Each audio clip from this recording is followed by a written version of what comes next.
to share something with you. That might put me in a very negative light, yeah. Relationships are not my forte. See if someone grabbed up my wife or something, completely different ballgame. I'll walk away from here, and this has been like a therapy session.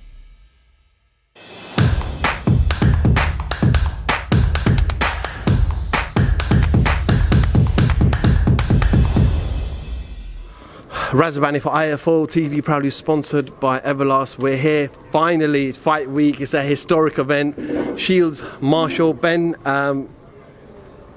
The 4 weeks have actually gone quick for me. Yeah. I'm not sure for you, but it seems like it's come around very, very quickly. No, to be fair, it has come around quick. Obviously, that was a horrendous experience, if I'm honest. 2 days before, 48 hours before, and to be told you're not putting on one of the biggest events we've ever put on was difficult for the fighters, difficult for the fans, all the carry on, everything. I still stand by the decision that the board made, and we had to work with it.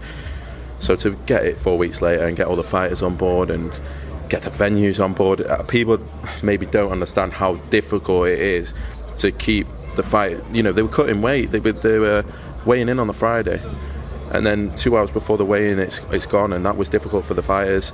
Then to get it on, then to get the venue in place, get all the partners in place again, get all the contracts redone, all because it's just such a big night. And this is like career-defining fights for Savannah, Clarissa, even for Michaela and Alicia, career-defining nights.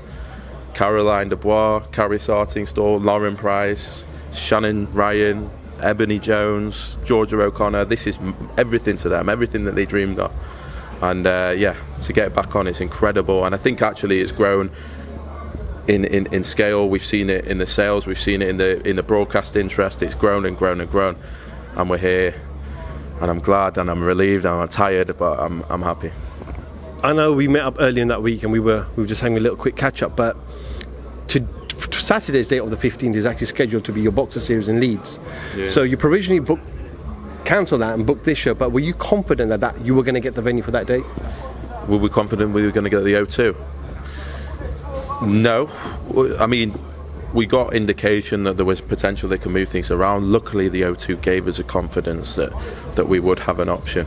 And it's the best venue in the UK. Well, Manchester Arena, it's the best venue. And it's a fitting venue for an event of this scale. I don't think it could have gone anywhere else. People talked about Newcastle.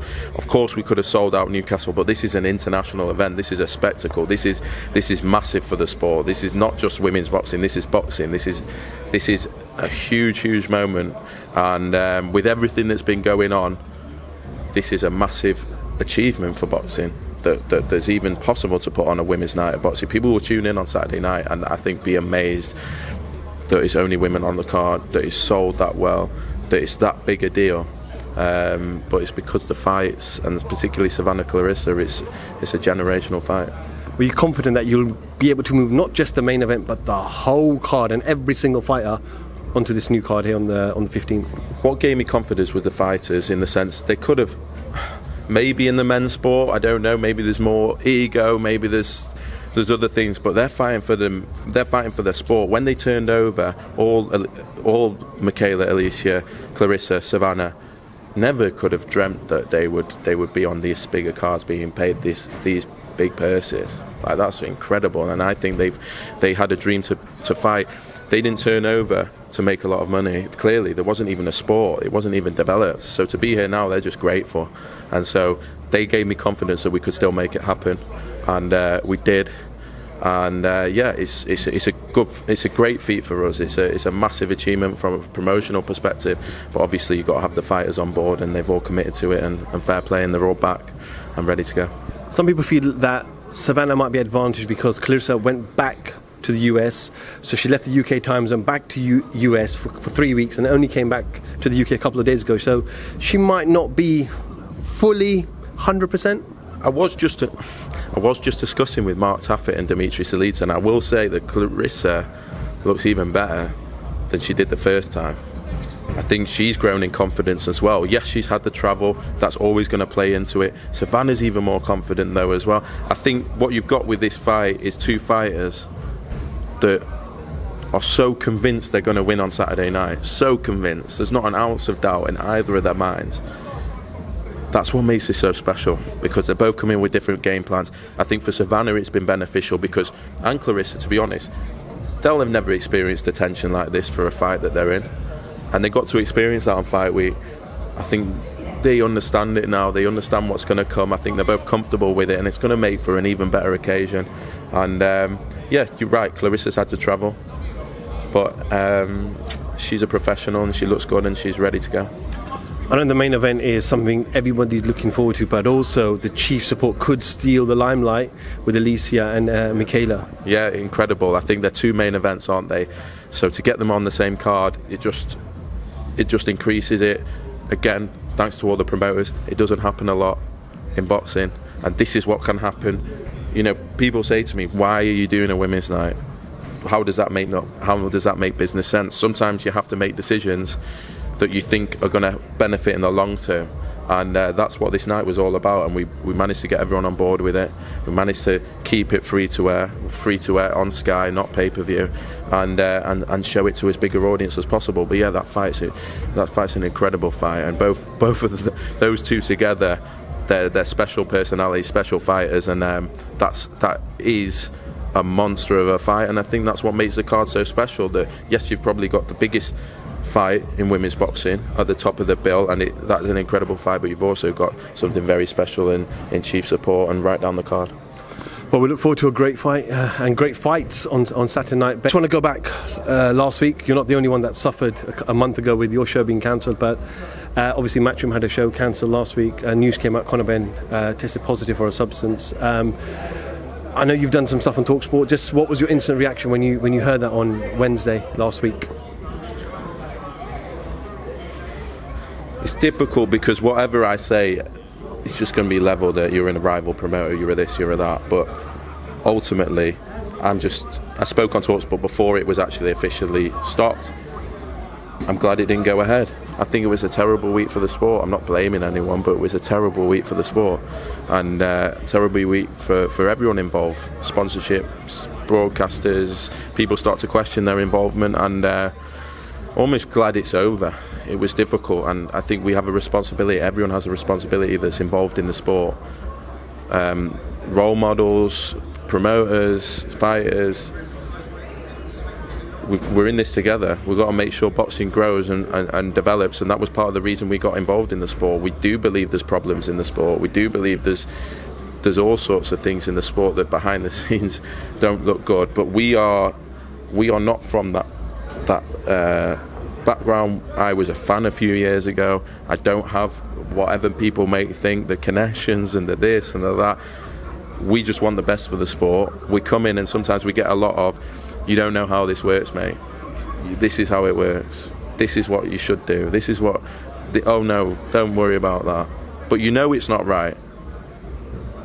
And yeah, it was just... Look, I'm energised because I think there's an opportunity to improve, and I'm hoping that was the tip of the iceberg last week, and things can improve. And again, I don't want to blame anyone, I don't want to point the finger, but it was not a good look, and it was not a good week, and it wasn't a good week for us either.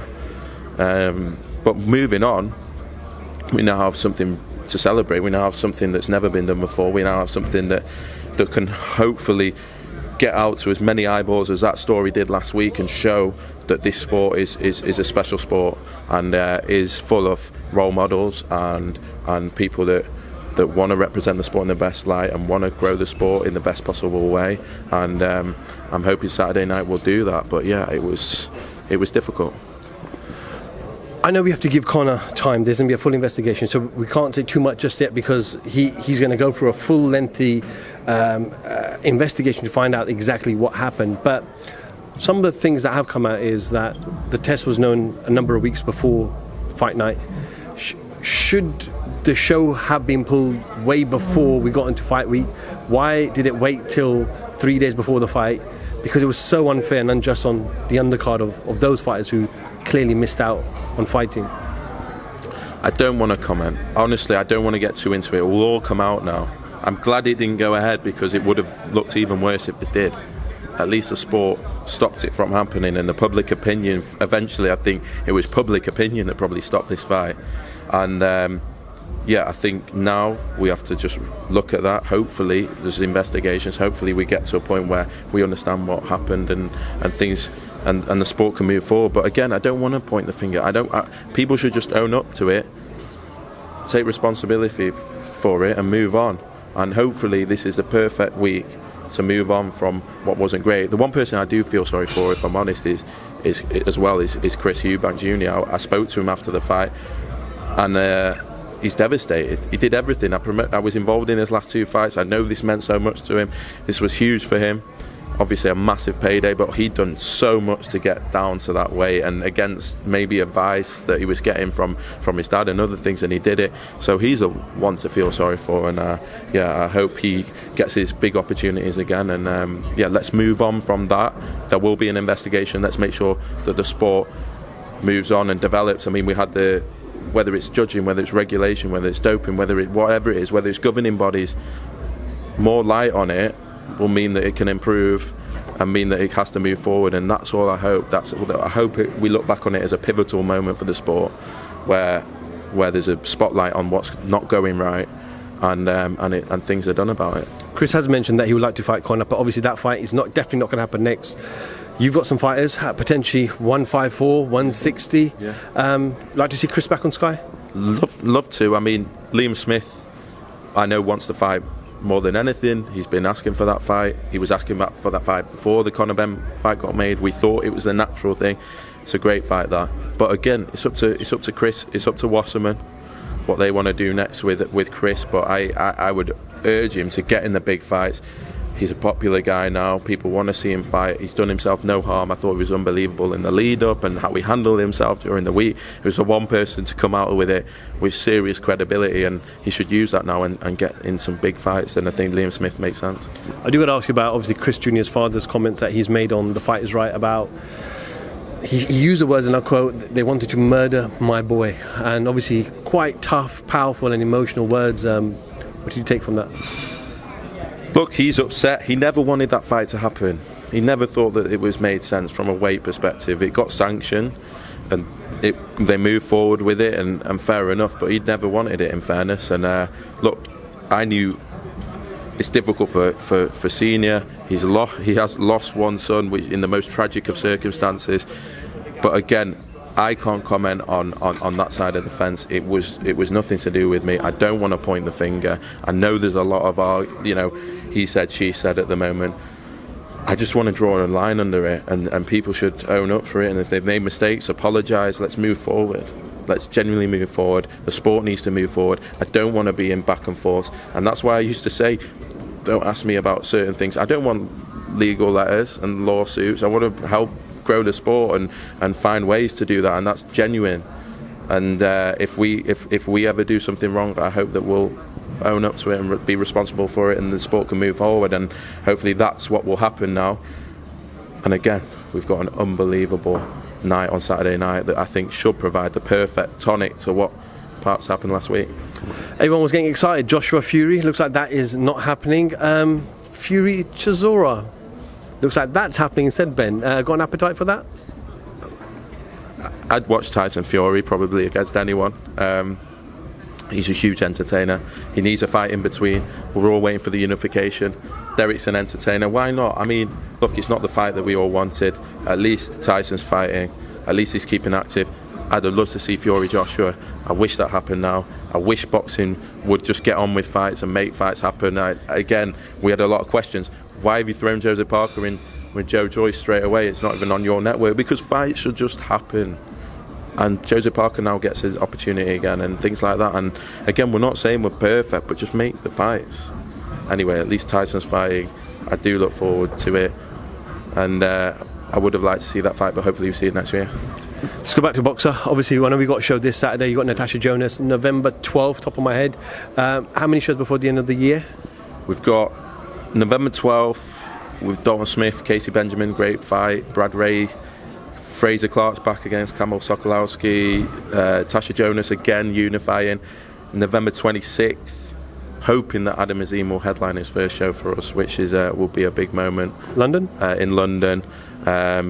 Big card actually on that card. Hopefully announce that soon. 1 or 2 in December, so we should have five 5 more shows before the end of the year. Big end to the year. Some big announcements, some big signings as well. And yeah, it's exciting. And again, I just don't want us to get too caught up with last week. Everyone in boxing is a bit depressed after what happened last week, and rightly so. But let's find ways to correct it. Let's move forward. Let's work together. And yeah, hopefully people hold their hands up and we find a different way of doing things. Absolutely, Ben. Appreciate your time. Obviously, I know it's Wednesday. Had a little media media event today. Tomorrow, press conference. Friday, weigh in, and then roll on Saturday night. Shields Marshall live at London O2 and on Sky Sports. Just any closing remarks? Just massive night on Saturday night for boxing. It's a fantasy fight. It's one that we've wanted for so long as a boxing fan. Years and years in the making, Shields Marshall. I don't think it will get bigger than this for women's boxing for another few years because of the size of the chief support and the size of the card. So let's enjoy it. It's going to be shown in over 100 countries. The interest is off the scale, and it's a massive night, and it's going to be intriguing. It's it's one of those fights where I don't think anyone can call it, and we finally got that in women's boxing with 2 massive personalities. So yeah, looking forward to it. Ben Shalom, IFL TV, thank you very much.